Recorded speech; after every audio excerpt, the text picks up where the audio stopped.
Salut à tous, c'est Axel Toupane en direct de chez Brose. Pour le contenu La tête dans les étoiles, c'est tout de suite. Je vais vous présenter 5 photos qui ont marqué mon année.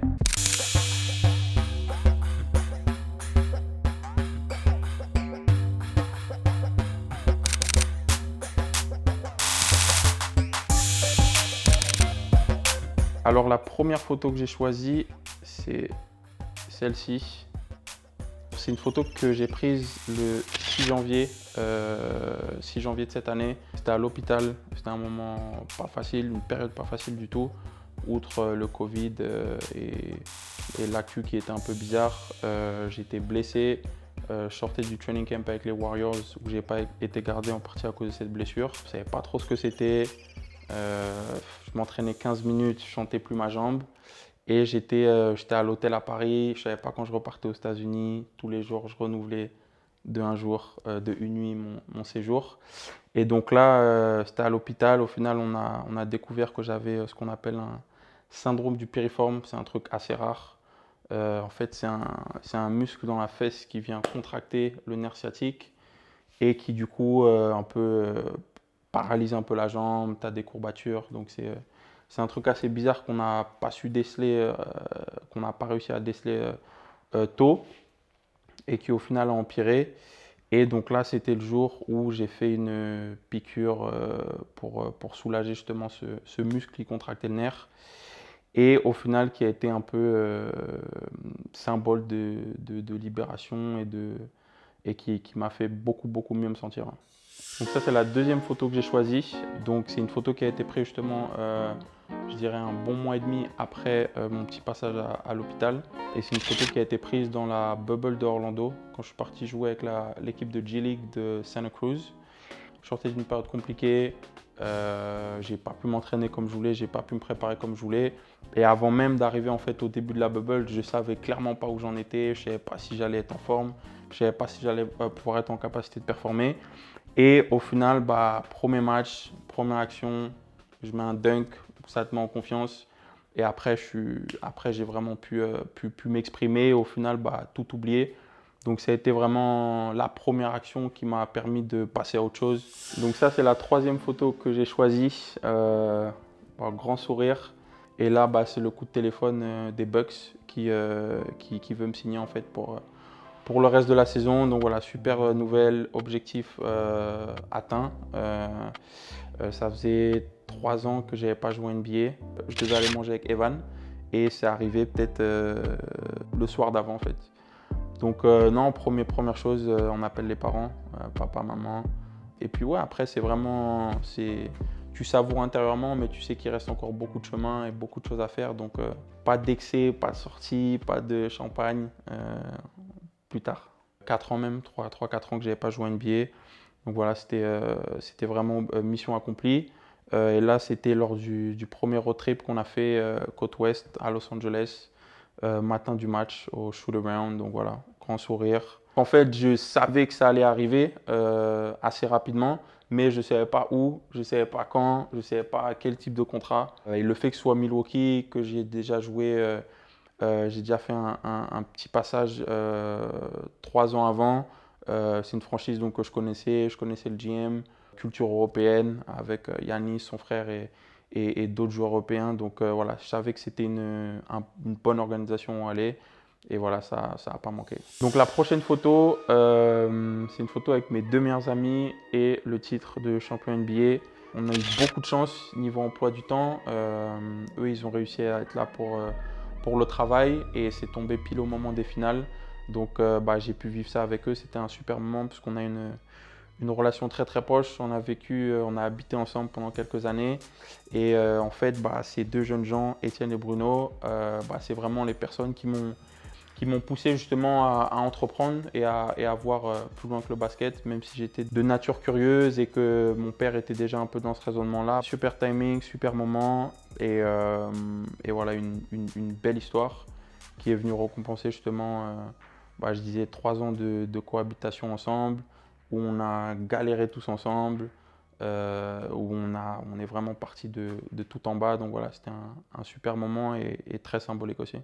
Pour moi, c'était tellement symbolique de mettre la photo avec mes meilleurs amis et le trophée Le titre, bien sûr, on l'a fêté, mais il n'y a pas de téléphone. Bon, je vous en trouve une petite. Alors, voilà, ça c'était le commencement des festivités.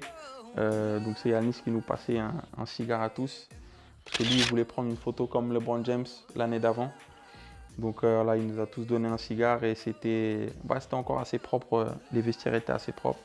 Mais après, ouais, c'était bataille de champagne. Il y avait peut-être, je sais pas, 10 centimètres de champagne au sol.